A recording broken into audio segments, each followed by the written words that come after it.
할렐루야. 나와 늘 동행하시고 지켜주시는 하나님 감사합니다. 바라옵기는 하나님의 꿈이 나의 비전이 되고 예수님의 성품이 나의 인격이 되길 원합니다. 이 시간에 드리는 찬양과 예배를 기뻐받아 주시옵소서. 예수님 이름으로 기도드렸습니다. 아멘. 원하고 바라고 기도합니다. 찬양드리겠습니다.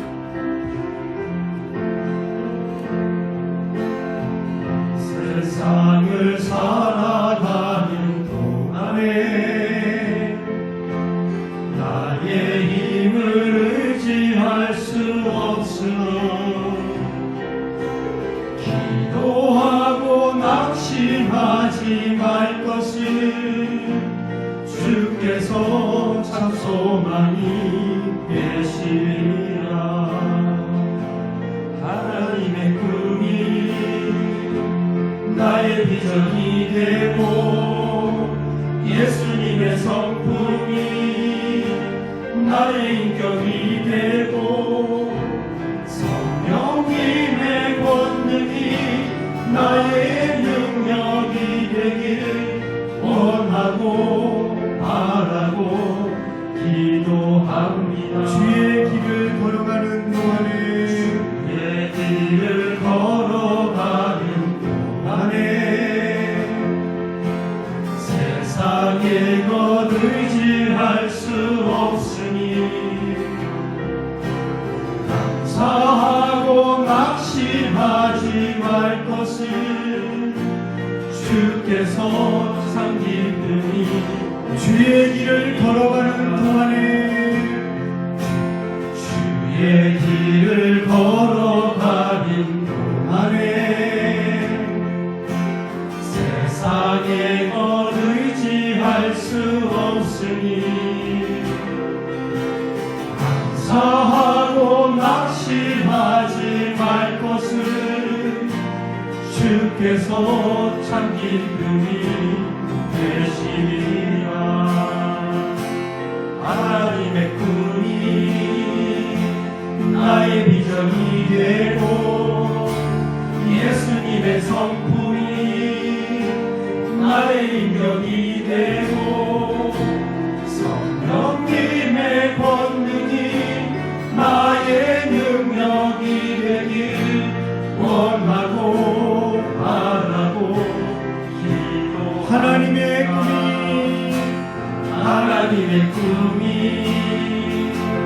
나의 비전이 되고 예수님의 성품이 나의 인격이 되고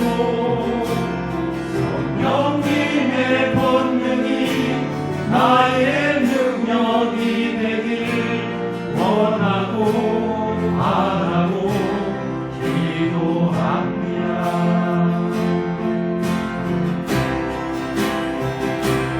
내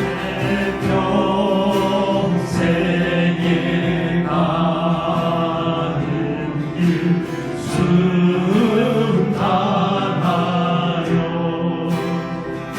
늘 잔잔한 강한 든지 큰풍 바로 무섭고 어렵든지 나의 영혼이 늘 편하다. 내 영혼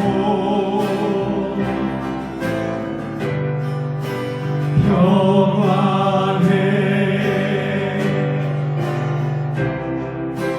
내 영혼 내 영혼 평안해. 마리는 우리를 삼키려고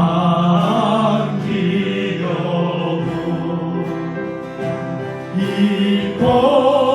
벌리고 달려와도 주 예수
내 영혼 내 영혼 평안해 내 영혼 평안해. 이 시간에 내 눈 주의 영광을 보내 찬양드리겠습니다.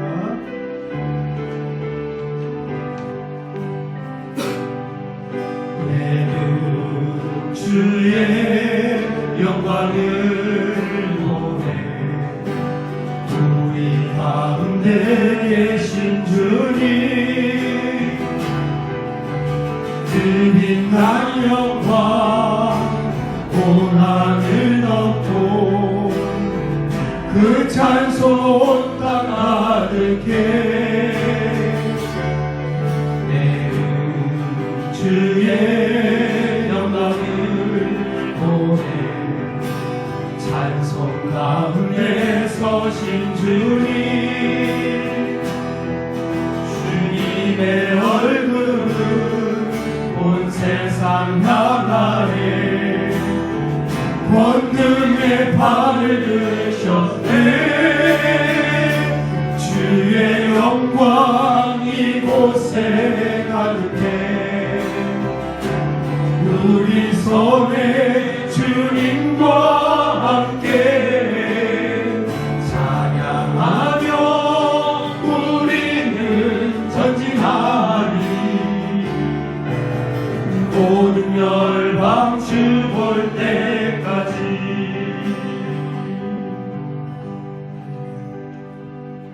이 시간에 오늘 드릴 예배를 위해 또 이 모든 성도들 각 지체들을 위해 하나님께 영광을 위해 하나님께 기도드리겠습니다. 하나님 감사합니다.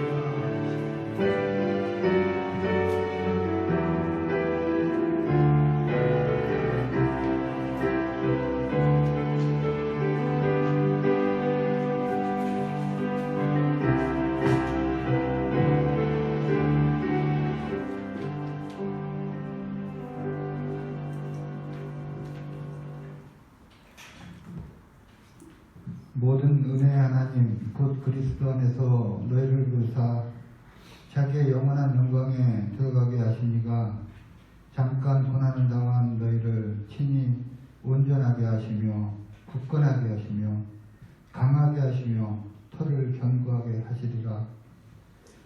할렐루야. 주님의 은혜에 감사드립니다. 코로나19로 전 세계가 어려운 가운데도 눈동자같이 지켜주시고 안석 위에 굳건히 교회를 세우시고 일꾼들을 세우셔서 강건케 하시고 말씀으로 풍성한 교회를 세워가도록 늘 함께 하시고 인도하심에 감사드립니다. 오늘도 비대면 예배로 드리지만 속히 코로나 확산이 진정되어 정상 예배로 성도의 교제와 나눔이 다시 풍성해지도록 은혜를 허락하여 주시고 어려움과 고난들을 기도와 말씀으로 주님을 신뢰하며 헤쳐나갈 수 있도록 은혜를 허락해 주시길 기도드립니다. 주님을 경외하고 주님의 가르침을 마음을 다하고 뜻을 다하여 행하고 형제를 사랑하며 자녀들에게 믿음의 본을 가르치는데 부족함이 없는 한 해가 되기를 소원합니다. 전쟁의 고통 속에 있는 우크라이나가 속히 전쟁에서 해방되고 평화가 유지되며 폐허가 속히 복구되기를 소원하오며 우리도 재난 복구에 작은 도움이 아마 참여할 수 있기를 소망합니다. 코로나로 한치 앞을 예측하기 힘든 상황이지만 여러 가지 교회 기도 제목들이 주님이 주시는 지혜와 은혜로 원만히 해결되고 응답받기를 소원합니다. 우리가 마지막 때에 어둠의 세력들에게 흔들리지 아니하도록 강하고 담대한 믿음을 허락하시고 믿음의 주여 온전케 하시는 이 예수님을 바라보며 승리하는 삶을 살게 하여 주옵소서. 지금 시대는 사탄이 광명의 천사로 가장하여 각 세대의 삶 속에 깊이 들어 혼란하게 하며 의의 일꾼으로 가장하여 교회 안에서도 거룩함을 무너뜨리고 세상의 지식과 유행과 자랑을 가지고 들어와 마치 주님의 거신 양 분별하지 못하게 합니다. 우리 모든 성도들에게 지혜와 총명을 넘치게 하사 주님의 뜻을 잘 분별하게 하시고 복음의 비밀을 깨달아 주님 앞에 충성된 일꾼들로 영광을 돌리게 하옵소서. 올 한 해도 고난과 어려움과 낙심이 여러 모양으로 엄습해 오겠지만 환난과 궁핍 가운데서도 영적으로 부여하며 헌신과 충성이 풍성한 교회로 저학은 능력으로도 주님의 말씀을 지키고 형제사랑을 실천하고 칭찬받는 믿음의 공동체로 복귀해서 있기를 소망합니다. 주님께서 주신 사명을 감당할 때에 모든 겸손과 온유로 하고 오래 참음과 사랑 가운데 서로 용납하며 성령이 하나 되게 하심을 온 성도가 힘써 지키게 하옵소서. 교회를 섬기시는 김 선생님과 오금 강도사님의 사역 가운데 은혜가 더욱 넘치게 하시고 부교육자 청빙이 속히 이루어질 수 있도록 은혜를 베풀어 주옵시고 여러 모양으로 섬기는 교회일꾼들이 항상 잘했다 칭찬받게 하옵소서. 한 해 동안 우리에게 허락하신 일터와 가족을 위해 기도에 힘쓰며 맡겨진 일에 최선을 다하고 삶의 현장에서 감사와 존중과 올바른 인성을 실천하게 하옵소서. 오늘도 올려드리는 예배 가운데 주님께서 좌정하여 주셔서 영광 받아주시고 모든 성도가 은혜로 말씀을 받게 하옵소서. 예수님의 이름으로 기도드립니다.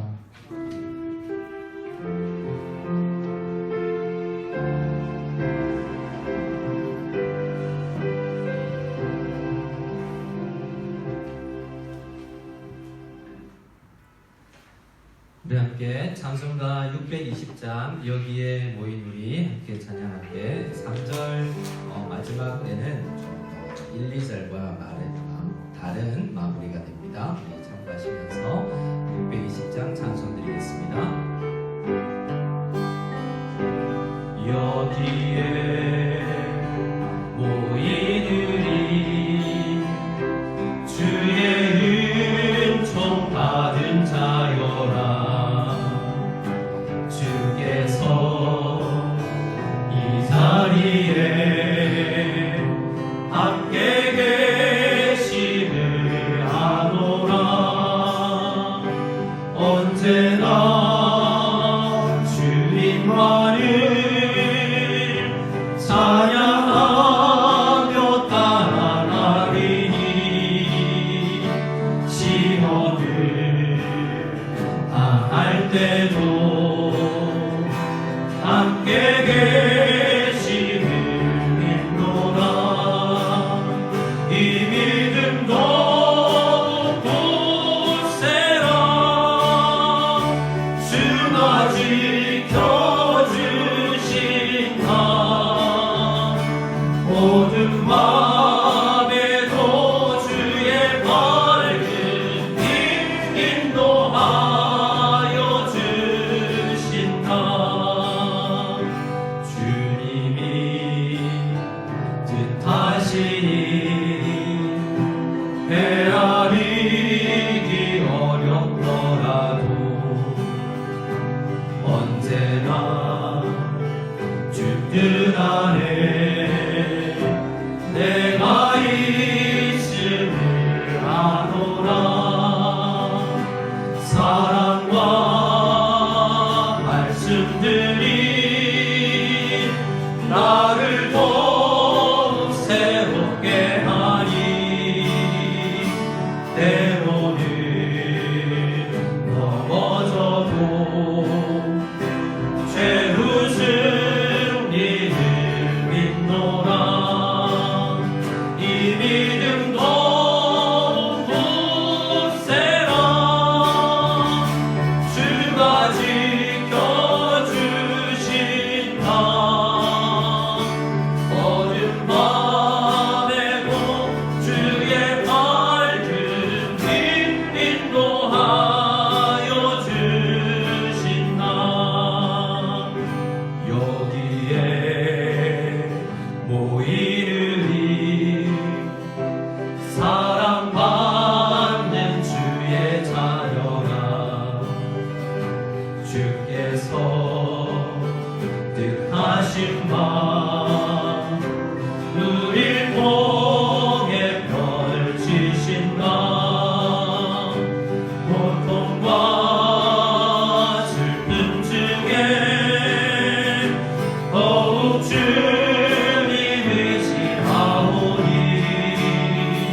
믿음도 굳세라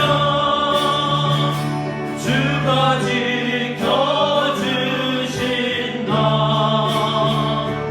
어둠 밤에도 주의 밝은 빛 인도하여 주신다.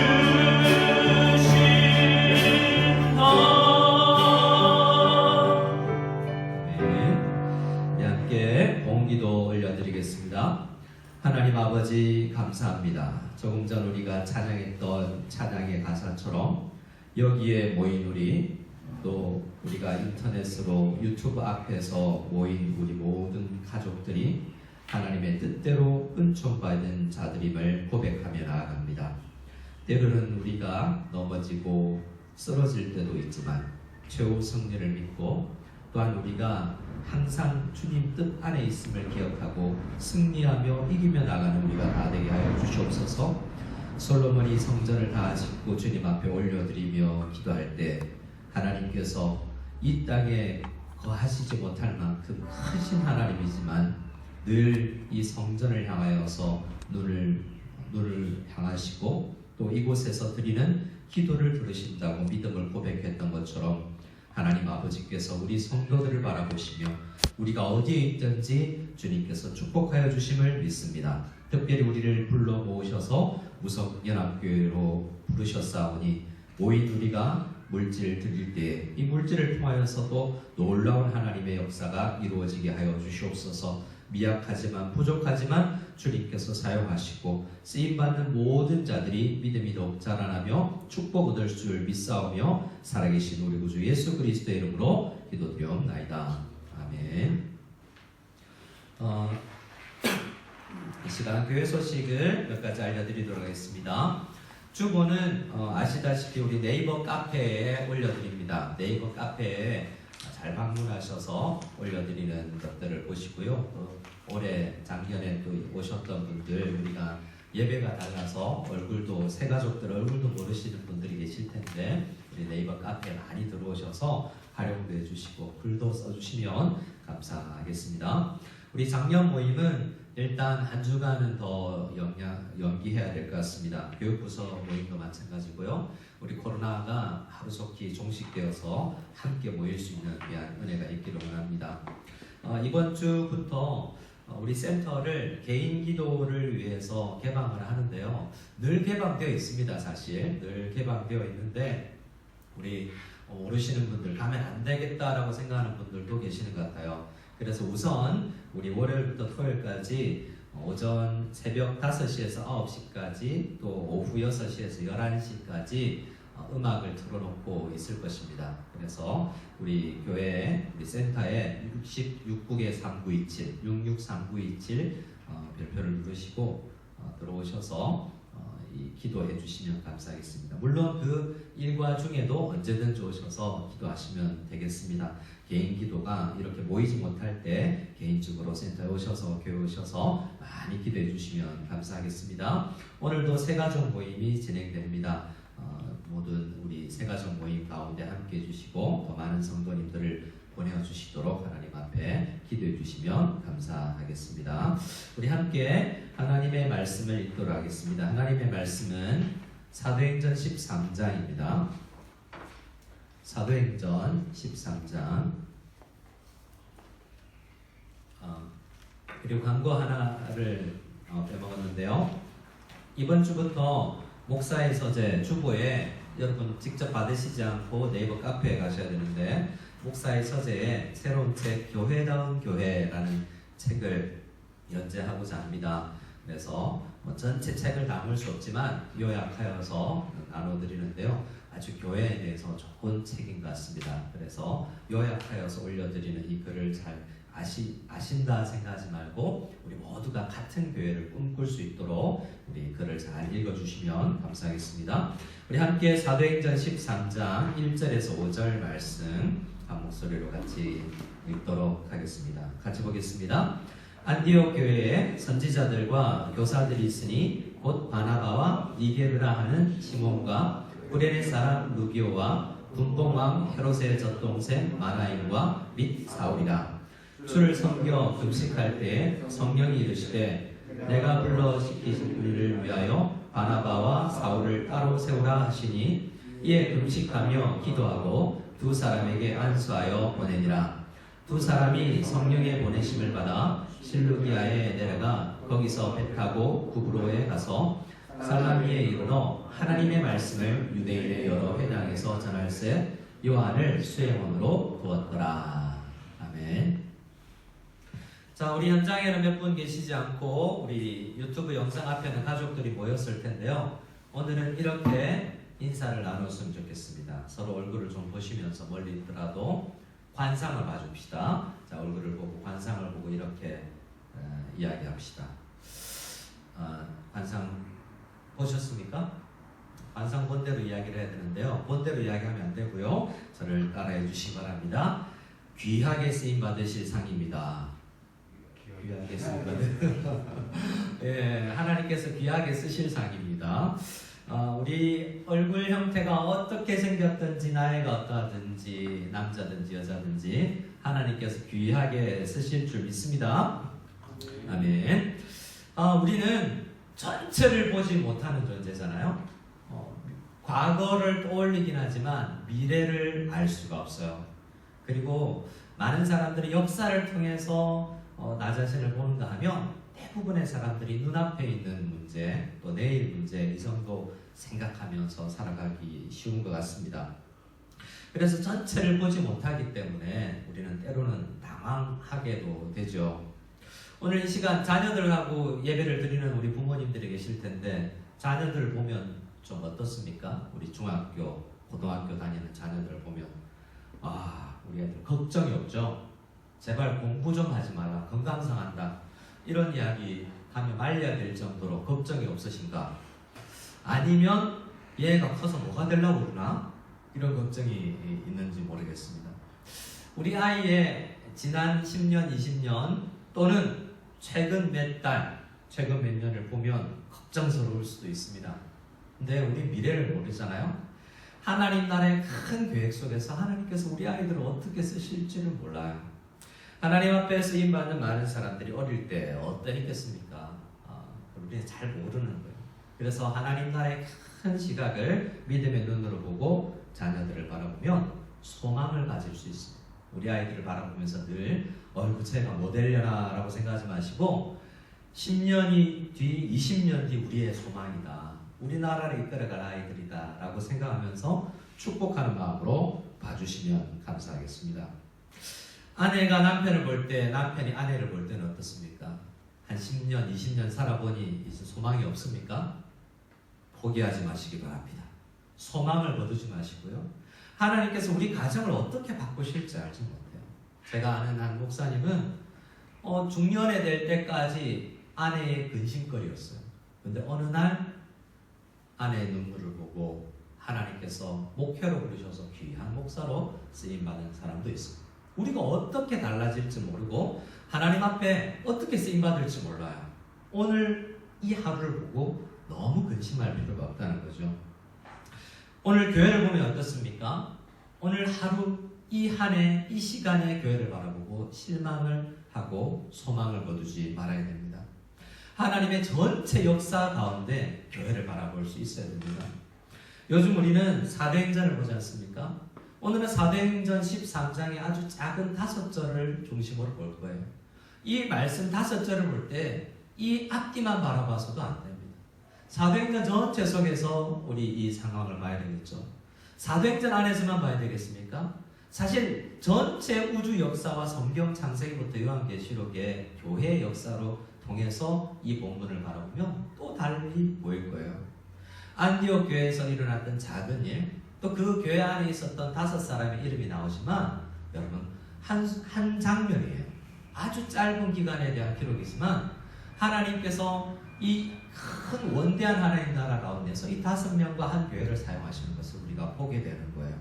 그래서 지금까지 교회가 이 사도행전 13장까지 올 때도 수많은 10몇 년이 지났고요. 수많은 일들이 있었고 아픔이 있었고 눈물이 있었습니다. 그런데 앞으로 하나님께서 해 나가실 일은 더 원대해요. 사도행전은 크게 1장에서 12장, 13장에서 28장으로 나눠볼 수 있어요. 1장에서 12장은 예루살렘 교회 중심입니다. 그런데 13장, 오늘 시작하는 13장부터는 안디옥 교회를 시작을 하여서 땅 끝까지 이루어지는 이야기예요. 그래서 이 성교하는 교회 안디옥 교회가 안디옥 교회 되기 위해서는 12장까지 예루살렘 교회 중심으로 많은 훈련과 노력과 은혜를 붙잡는 일들이 있었기 때문에 가능한 것이었어요. 그래서 사도행전 전체 안에서 우리가 13장을 보기도 하고 또 전체 하나님 나라 가운데서 그 교회를 바라보기도 하고 또 우리도 그렇게 하나님 나라의 전체 그림 안에서 보면 실망할 필요도 없고 또한 너무 교만할 필요도 없다는 것을 알게 될 것입니다. 사도행전의 오늘 13장 1절을 같이 천천히 한 번 더 읽기를 원합니다. 5명의 이름에 주의하면서 한번 읽어볼까요? 같이 1절 읽겠습니다. 안디옥 교회에 선지자들과 교사들이 있으니 곧 바나바와 니게르라 하는 시몬과 구레네 사람 루기오와 분봉왕 헤롯의 젖동생 마나임과 및 사울이라. 5명의 우리 사람들이 나오죠. 근데 5명의 사람들 가운데 첫 번째 바나바와 마지막 사울은 좀 익숙하지 않습니까? 벌써 등장했으니까요. 근데 중간에 있는 3사람은 잘 모르는 사람이에요. 그래서 그런지 앞에 설명을 조금 붙여놨죠. 니게르라 하는 시몬, 구레네 사람 루기오, 분봉왕 헤롯의 젖동생인 마나엔, 이렇게 3사람 시몬, 루기오, 마나엔을 또 소개하고 있습니다. 근데 이 사람들은 사도행전 안에도 그렇게 편하게 등장하진 않아요. 하지만 이 말씀 안에 보면 그들이 안디옥 교회 안에 선지자들이자 교사라고 할 만큼 중요한 역할을 담당하는 교회 리더들이라고 이야기하고 있습니다.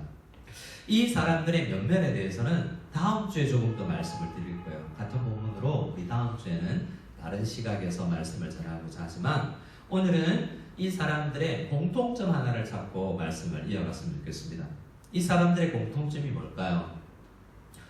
남자들이다. 뭐 이런 거 있습니다. 그런데 공통점이 뭐냐면 안디옥 출신들이 아니라는 거예요. 지금 그들이 안디옥 교회 안에 리더들인데요. 다 딴 데서 왔어요. 안디옥 번띠런들이 아닌 거죠. 이곳 출신들이 아니라 다 다른 곳으로부터 와서 이 교회 리더가 된 사람들입니다. 우리는 알다시피 바나바는 예루살렘 교회가 안디옥 교회 좀 도와주라고 예루살렘 교회에서 파송해 준 사람이죠. 파송 목사입니다. 사울은요, 바나바를 통해서 청빙된 목사죠. 그리고 이 3사람들은 어떻게 와 있는지 정확하게는 알지 못하지만 아마도 어떤 사람은 박해를 피해서 피난 온 사람도 있을 것이고 사업자 와 있는 사람도 있을 수 있고 공무원으로서 일을 하고 있는 사람일 수도 있습니다. 우리는 정확하게 모르지만 이들이 이렇게 다른 곳에 출생했고 자랐지만 이곳에서 사역을 하고 있다라는 거예요. 그런데 그것이 사실 성경이 이야기하는 공통점은 아니에요. 이들의 공통점은 다른 곳 출신이라는 것보다도 하나님께서 보냄받아서 이곳에 모인 사람들이라는 것이 공통점입니다. 그들은 각자가 일하러 아니면 청빙받아서 아니면 보냄받아서 그냥 꼭 가기 싫은 데 가 있는 게 아니라 하나님께서 그들이 알든지 알지 못하든지 보내셔서 그곳에 가 있는 거예요. 우리는 어떻습니까? 이곳 중국 강서성 무석당에 우리가 사업하러 주재원으로 아빠 따라 남편 따라 와 있는 것 같죠? 하지만 우리가 하나님의 나라에서 관점에서 우리를 바라보면 우리가 내가 누구지? 내가 왜 여기 있지? 이 질문에 늘 대답을 할 수 있어야 되는데요. 제일 중요한 대답은 누구든지 하나님께서 보내시지 않으면 갈 수가 없다라는 겁니다. 하나님께서 불러 모으시지 않았으면 이곳에 올 수가 없었다라는 것을 기억해야 돼요. 하나님께서 파송한 사람들이 지금 안디옥 교회에 가게 되었고 그들은 교회 안에서 리더의 자리에 서서 교회를 이끌고 있다. 이것이 1절이 이야기하는 바입니다. 2절을 또 한번 읽어볼까요? 2절을 같이 한번 읽어보겠습니다. 주를 섬겨 금식할 때 성령이 이르시되 내가 불러 시키는 일을 위하여 바나바와 사울을 따로 세우라 하시니. 자, 주를 섬겨 금식할 때라고 이야기하고 있죠. 몇 월 며칠에가 아니라 주를 섬겨 금식할 때라고 이야기하고 있습니다. 안디옥 교회는 평신도에 의해서 개척이 되었고 바나바 목사와 사울 목사에 의해서 성장을 했는데요. 지금 그들이 늘 주를 섬겨 기도해 왔지 않겠습니까? 근데 이절에서 이렇게 표현하는 것은 특별히 그들이 뭔가 집중하고 있다라는 거예요. 이제 우리가 복음을 들었고 말씀을 배워서 어느 정도 성장했고 기초가 다져졌는데 뭘 해야 되지? 그래서 그들은 모일 때마다 간절히 하나님 앞에 예배하며 기도했다라는 거예요. 주를 섬겨라는 말은 원어적인 의미에서 보면 그냥 섬긴다라는 의미가 아니라 예배드렸다라는 거예요. 예배 중심으로 그들이 움직였다라는 거예요.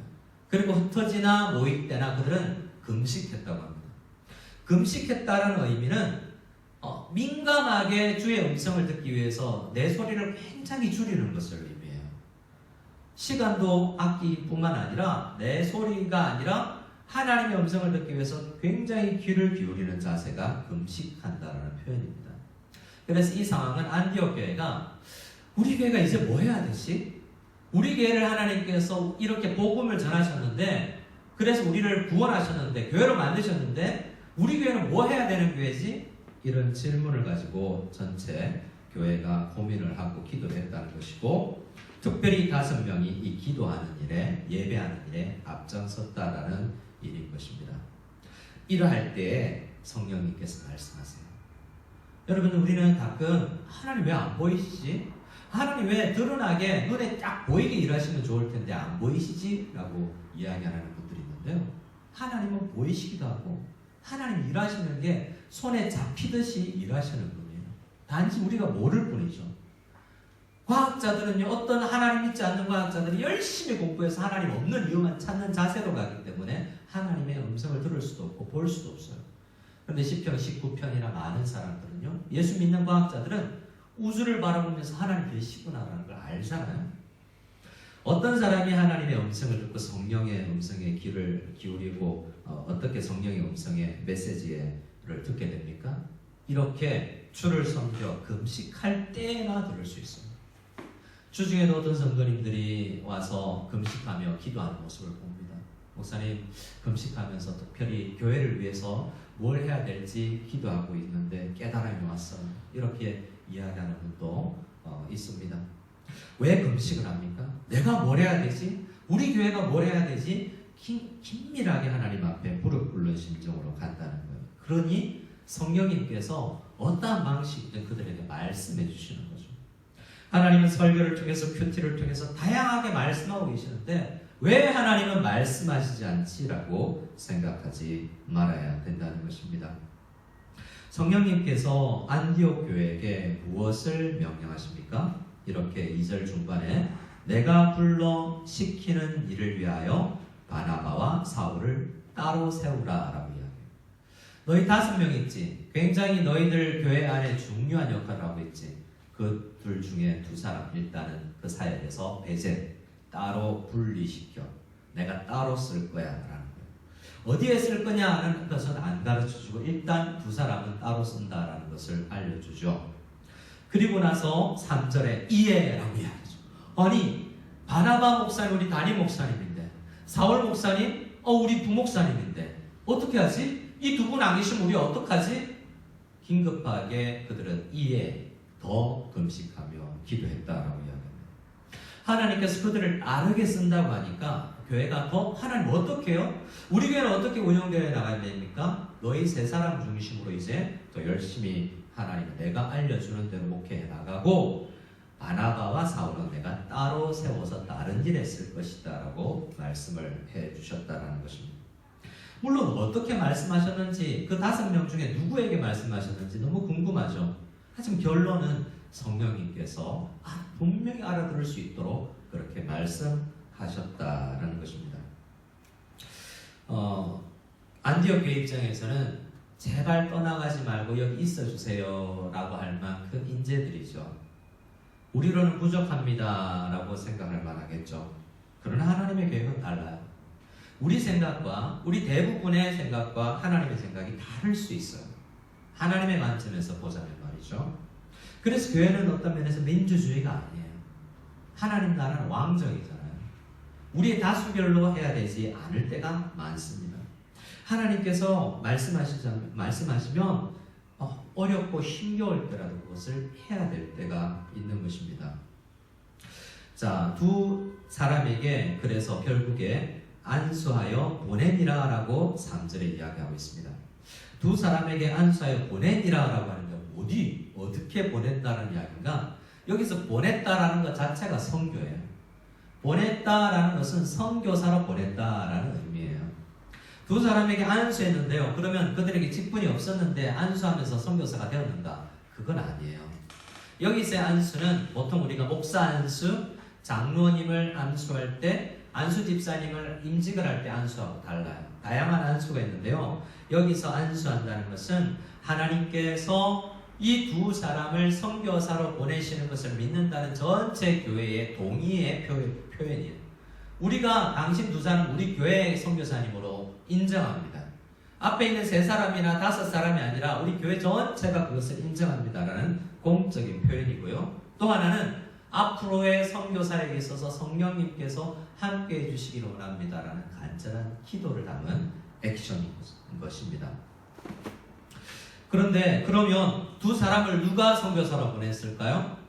바나바와 사울을 선교사로 보내는 주체가 누굴까요? 우리는 이렇게 선교사님들에게 묻습니다. 저는 선교사님 만나면 어디 교회 파송이세요? 어디 신학교 출신이십니까?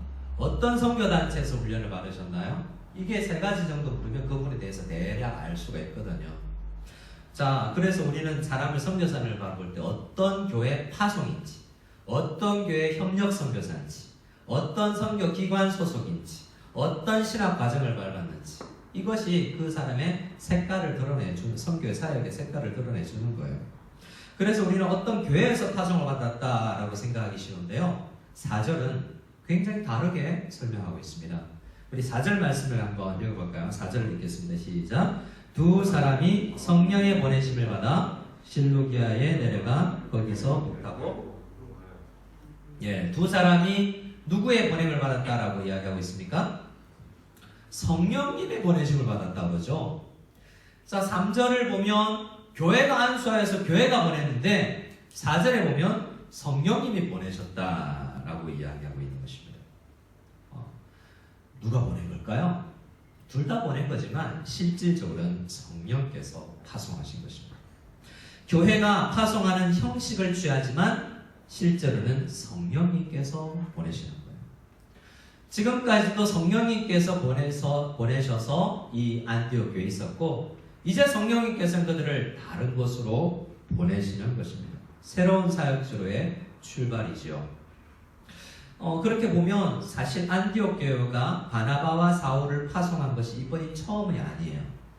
사도행전 11장과 25장의 전체 흐름은 무엇 가운데 있냐면 11장에서 안디옥 교회가 또 간절히 기도하다가 유대교회, 어려워진 유대교회를 위해서 저들을 도와야 되겠다는 전체적인 마음이 모아졌고, 그래서 협력하여서 헌금을 하여서 각자 힘대로 그들이 헌금을 하여서 부조를 바나바와 사울 손으로 보냈죠.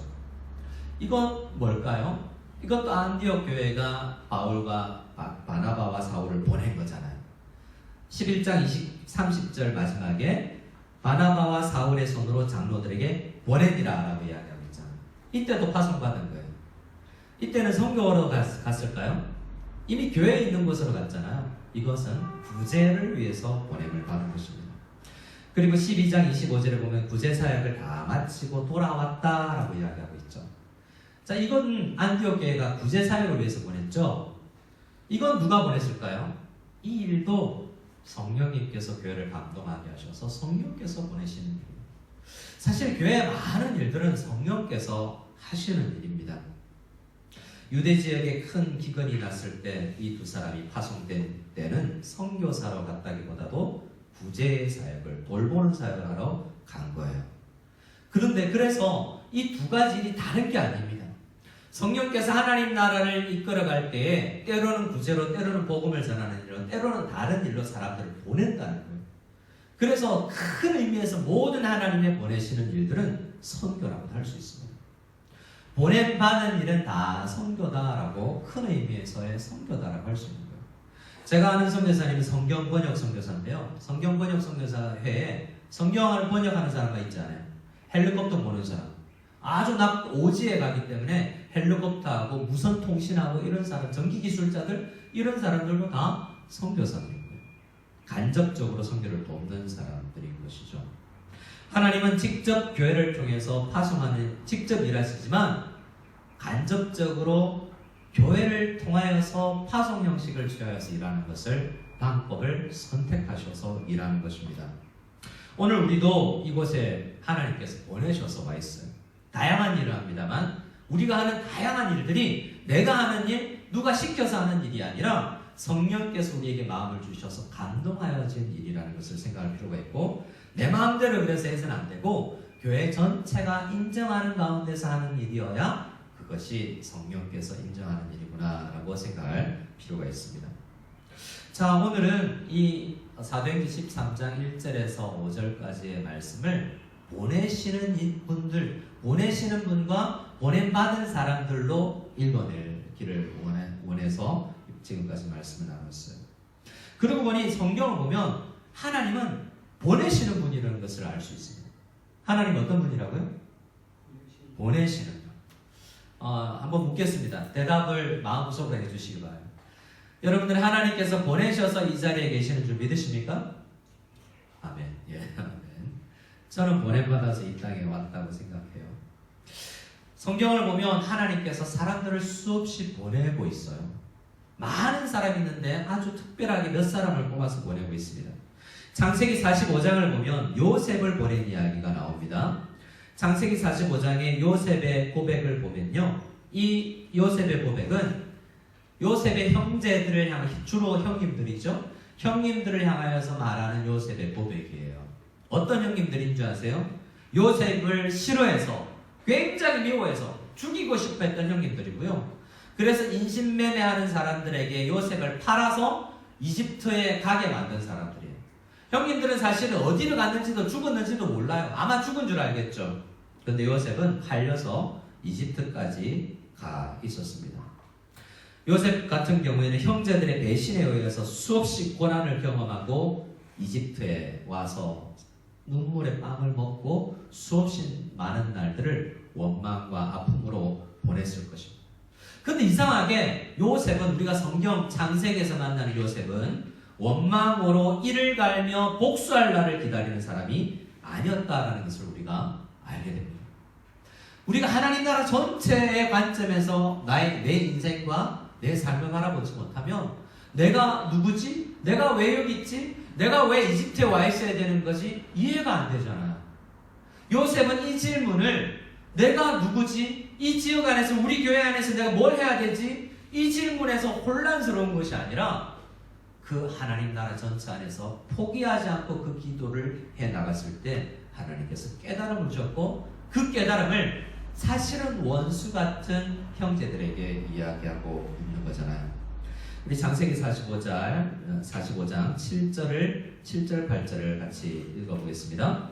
하나님이 큰 구원으로 당신들의 생명을 보존하고 당신들의 후손을 세상에 두시려고 나를 당신들보다 먼저 보내셨나니, 그런즉 나를 이리로 보낸 이는 당신들이 아니요 하나님이시라. 하나님이 나를 바로에게 아버지로 삼으시고 그의 좋은 집의 주로 삼으시며 애굽 온 땅의 통치자로 삼으셨나이다. 자, 하나님이 보내셨다라고 이야기하고 있죠.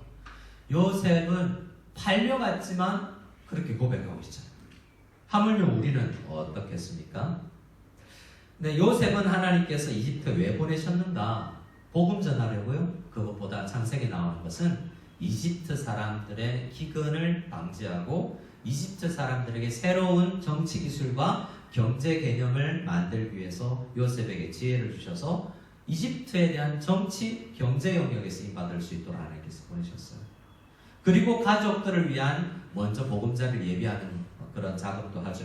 그리고 가족들이 굶주렸을 때 가족들의 굶주림에서 해방시키는 일을 하지만 복음을 전한다거나 그런 선교 사역을 하는 것은 아닌 것을 볼 수 있습니다. 그래서 우리는 하나님께서 때로는 경제계, 체육계, 예술계, 정치계에 우리를 보내신다는 생각을 할 필요가 있어요. 어떻습니까? 우리는 직장 생활을 왜 할까? 우리가 직장 생활과 창업을 왜 할까? 요셉의 관점에서 보면 창업을 하여서 구직을 할 수 있고 일자리를 창출하는 일을 중국 땅에서 하는 것일 수 있어요. 간절히 우리가 기도하는 것은 그래서 우리가 사업이 잘 되어서 가급적 나의 일을 통해서 우리 회사가 더 잘 되고 일자리가 창출되는 것이 하나님께서 중국 땅에서 우리가 해야 될 일들 중에 하나일 수가 있습니다. 요셉같이 말이죠. 우리는 결혼을 해도 후회하고 회사 다니면서도 이놈의 회사라고 낭망할 때가 있습니다. 그럴 수가 있어요. 내가 왜 저 사람하고 결혼했지? 라고 이야기할 수도 있어요. 왜 내가 우시 땅에 와서 이렇게 힘든 땅에 남편이 회사가 있어서 여기 와야 될까? 한숨 쉴 수도 있습니다. 왜 우리 지역에는 교회가 하나밖에 없어서 우리는 이렇게 다른 교회 선택권조차도 없을까라고 생각할 수도 있습니다. 그렇지만 하나님은 모든 역사의 하나님이시고 섭리 하나님이심을 기억해야 됩니다. 실망하고 있을 것이 아니라 사역을 내려놓고 싶다라고 원망할 것이 아니라 그날 때 안디옥 교회가 우리 했던 것처럼 주를 섬겨 하나님 앞에 나와서 금식하며 하나님 나는 뭐 해야 되죠? 우리 교회는 어떤 방향으로 나가야 됩니까? 간절히 기도하는 우리가 되어야 됩니다. 그 일을 하기 위해서 우리를 우석연합교회로 묶어주셨다는 것을 믿으시는 우리가 다 될 수 있기를 원합니다. 예레미야 1장 7절을 한번 읽어볼까요? 예레미야 1장 7절입니다. 같이 읽겠습니다.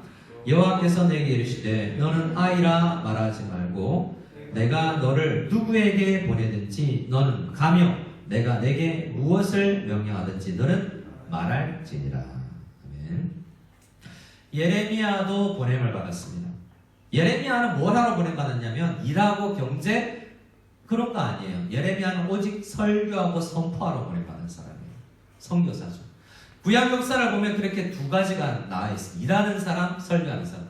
모세 같은 경우에는 두 가지를 다 해요. 예레미야는 설교를 하기 위해서 보냄받았습니다. 예레미야는 남유다에 보냄을 받았는데요. 남유다는 당시에 이집트 편에 들까? 전통적 강대국인 이집트 편을 들어야 될까? 아니면 신흥 강대국 바벨론 편을 들어야 될까? 정치적으로 굉장히 혼란스러웠습니다. 뉴스를 많이 봐서 알겠지만 요즘 우리나라 많은 정치계 어떤 군도 이전 정권 편을 들어야 될까? 새로운 정권 이야기를 들어야 될까? 갈팡질팡하기도 하고요. 미국이냐 중국이냐 이럴 때도 있지 않습니까? 근데 당시 남유다는 거의 망하기 일보 직전이었기 때문에 굉장히 혼란스러웠어요. 그리고 그곳에서는 거짓 선지자들이 있어서 너무나 더 혼란이 가중되어 있었습니다. 하나님께서는 때로는 우리가 이렇게 혼란스러울 때 뭐가 맞지? 저 사람 이야기가 맞는 거야? 이 사람 이야기가 맞는 거야? 근데 그 당시 많은 사람들이 남유다 사람들이 예레미야 말을 안 믿었어요. 거짓 선지자 말을 더 믿고 예레미야 말을 안 믿었어요. 그래서 예레미야는 눈물의 선지자예요. 자기 말을 안 믿어주니까 말이죠. 그렇게 눈물을 흘리며 이 남유다의 포로로 끌려온 사람입니다. 예레미야 선지자의 메시지 핵심은 뭐냐? 하나님께서 우리를 망하게 해서 우리나라가 망해서 바벨론으로 끌려갈 거다라고 이야기해요.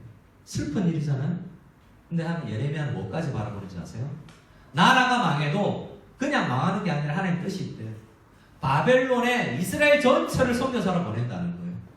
이스라엘은 망해도 나라가 망해도 선교사로 바벨론에 가는 거예요. 하나님께서 망하는 형태, 전쟁의 형태를 사용하지만 바벨론에 할 일이 있어서 하나님께서 보내신다는 것을 예레미야가 선포하는 겁니다. 예레미야도 그랬고 모세도 그랬고 많은 사람들이 처음에 이런 메시지 원행을 받을 때 하기 싫어요. 제가 왜 가야 돼요? 다른 사람을 보내셔서. 모세도 그랬잖아요. 못 가겠는데요. 말할 줄 몰라요. 저희 집에 아이하고 주중에 밤에 좀 거닐면서 말씀을 준비하면서 물어봤습니다. 하나님께서 보내면 어떻겠니? 아빠가 신부를 보낼 때 어때? 아빠 오늘 여러 번 신부를 했는데 또 해야 돼요? 왜 나만 가야 돼요? 뭐 이런 이야기 할 수 있잖아요. 우리 다 그렇지 않습니까? 하나님께서 왜 어려운데 나를 보낼까? 다른 사람도 보내지. 또 보내나? 라고 생각할 수도 있어요. 예레미야도 그렇고 많은 하나님의 보냄을 받은 사람들이 그랬습니다. 처음에는. 근데 그 이 보냄을 받아서 쓰임을 받으면서 놀라운 은혜를 경험해요. 이상하지 않아요? 하나님 직접 일하시면 될 텐데.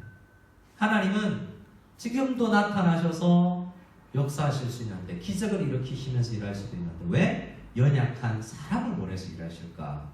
이 질문을 우리가 많이 하지 않습니까? 다양한 질문, 응답이 있습니다만 앞으로 그 부분은 왜 사람을 쓰시는지, 왜 게다가 연약한 사람을 쓰시는지, 이 부분에 대해서 우리가 생각을 해봐야 될 텐데요. 오늘은 그것은 주제가 아니기 때문에 다음에 말씀드리겠습니다. 하나님은 보내시는 분이고 우리는 보냄을 받았다라는 것, 이 사실 하나를 꼭 기억하기를 바랍니다. 요한복음 20장 말씀을 읽고 마무리를 해볼까요? 요한복음 20장입니다. 20장 21절입니다. 시작. 예수께서 또 이르시되 너희에게 평강이 있을지어다. 아버지께서 나를 보내신 것 같이 나도 너희를 보낸다.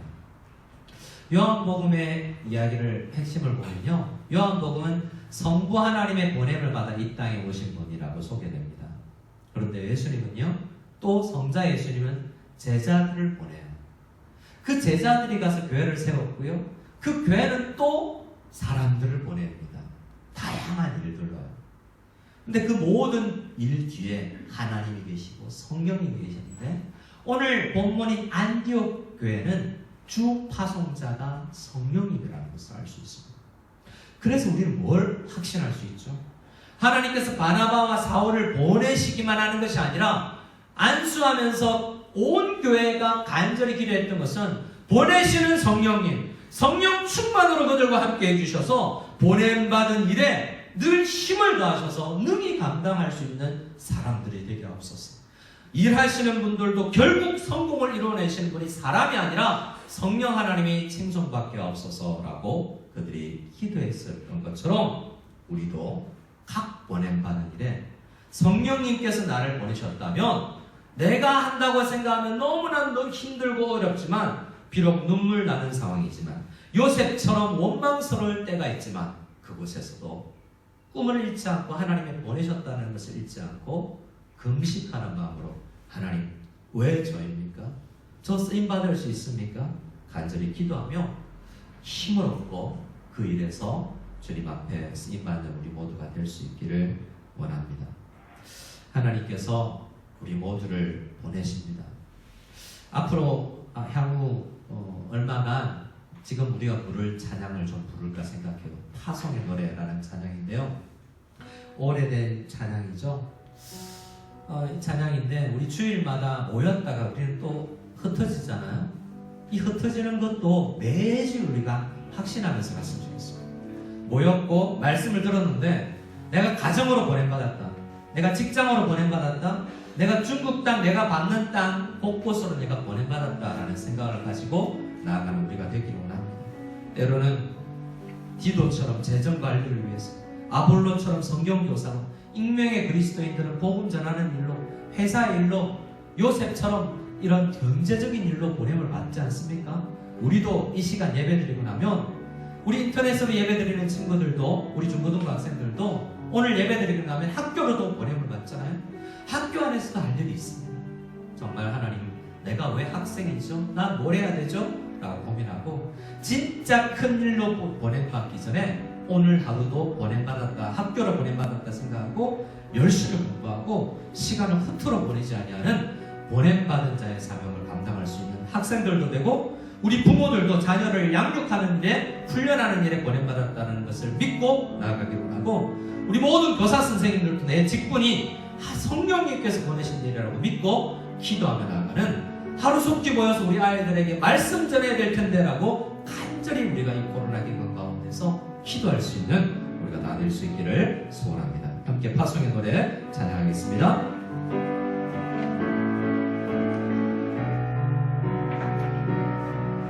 너의 가는 길에 주의 평강이 있으리, 평강의 왕 함께 가시니,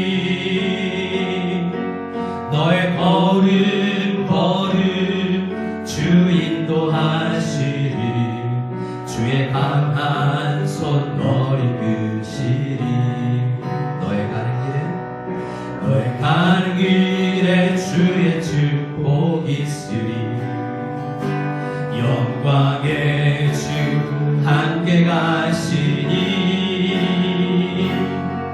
내가 받는 모든 땅 주님 다스리니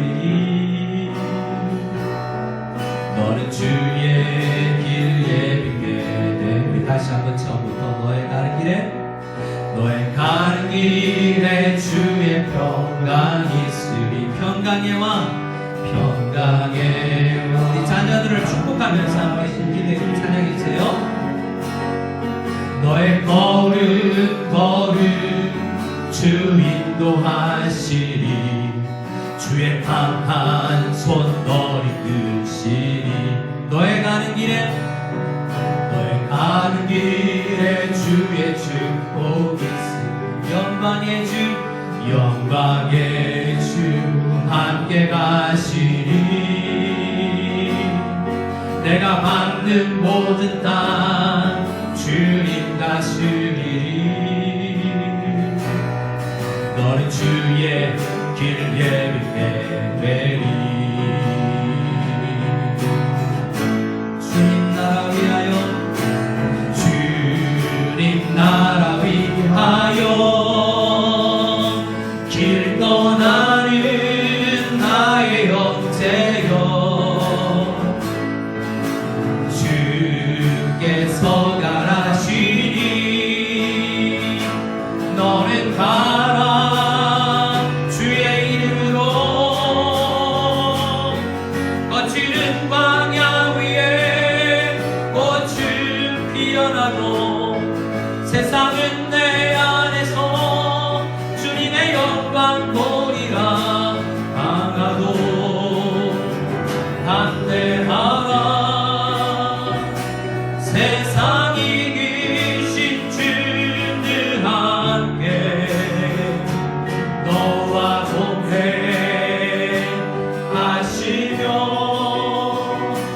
내게 새 힘을 주시리 우리 함께 기도하며 나가기로 합니다. 오늘 말씀처럼 찬양처럼 하나님은 우리를 보내십니다. 우리가 밟는 땅에 우리를 보내십니다. 우리 학생들은 공부를 열심히 하여서 때로는 한국에 또는 다른 외국의 학교를 가게 됩니다. 온 세계가 특별히 대한민국이 복음의 황무지가 되어서 대학가에 예수 믿는 인구가 줄어들고 있을 때 우리를 대학가로 보내십니다. 직장으로 보내시고 정치계로 경제계로 문화계로 우리를 보내실 것입니다. 우리가 지금은 공부하며 미래를 준비하는 가운데 있지만 그래서 우리를 학교에도 보내셨다라는 믿음을 가지고 공부할 수 있기를 원합니다. 어렵고 코로나로 인해서 더 어려운 직장인들에게 우리에게 오늘 주께서 우리와 동행하신다라는 믿음을 가지고 주님께서 세임 주신다는 믿음을 가지고 이번 한 주간 열심히 직장 안에서 일할 수 있기를 원합니다. 파송받았다는 생각을 할 수 있기를 원합니다. 또한 기도할 때 하나님 교회 안에서 내가 해야 할 일이 무엇입니까? 간절히 주를 섬겨 금식하며 기도하였던 안디옥 교회처럼 우리가 간절히 보냄받은 일을 위해서 크신 하나님 나라 사역 안에서 작은 일이지만 내가 사명 감당하겠습니다. 간절히 기도하며 나가기를 소원합니다. 기도할 때 저를 따라해 주시고 합심으로 기도드리겠습니다. 주여 은혜를 주옵소서. 주여 은혜를 주옵소서. 하나님 아버지 도와주시옵소서. 우리가 보냄받았습니다. 중국 땅으로 보냄받았습니다. 무성결합교로 보냄을 받았습니다. 우리 학교로 보냄을 받았습니다. 각 직장으로 가정으로 보냄을 받았습니다. 우리 부서로 보냄을 받았습니다. 하나님께서는 우리 한 사람을 우리 계획이 아니라 하나님 계획대로 따로 분별하여 세우시고 파송하며 보내실 텐데 하나님 그 사명을 감당할 수 있는 저희를 나누게 하여 주시옵소서. 사명자의 마음으로 보냄받은 자의 마음으로 사용할 수 있도록 주님 역사하여 주시옵소서.